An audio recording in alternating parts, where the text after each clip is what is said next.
જૂનાગઢમાંથી live in રિલેશનશિપમાં રહેતા યુગલ વચ્ચે લોહિયાળ ખેલ ખેલાયો હોવાની ઘટના સામે આવી છે।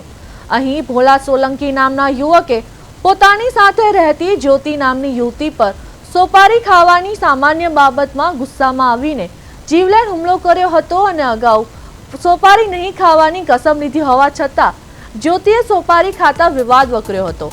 પહેલા યુવતીના ભાઈ સાગરના ઘરે અને બાદમાં પોતાના ઘરે પહોંચીને ભોલાએ જ્યોતિને કોઈ ભારે વસ્તુ વડે ઢોરમાર માર્યો હતો।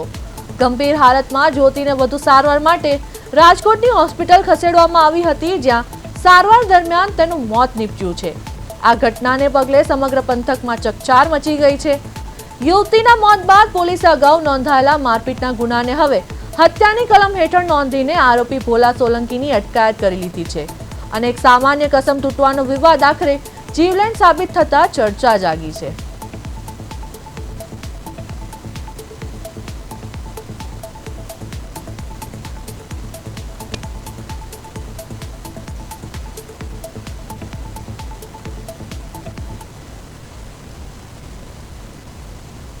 ભોલાભાઈ ગોવિંદભાઈ સોલંકી એ પોતાની પત્ની જ્યોતિબેનને માથાના ભાગે બોથડ પદાર્થ વડે ઈજા કરતા તેમના આ જે આરોપી છે ભોલાભાઈ સોલંકી તેના વિરુદ્ધ સી ડિવિઝન પોલીસ સ્ટેશનમાં ગઈ તારીખ 9/26ના રોજ 109(1) એટલે કે હત્યાની કોશિશનો ગુનો દાખલ કરવામાં આવેલો અને આરોપીની સહી ધરપકડ કરવામાં આવેલી।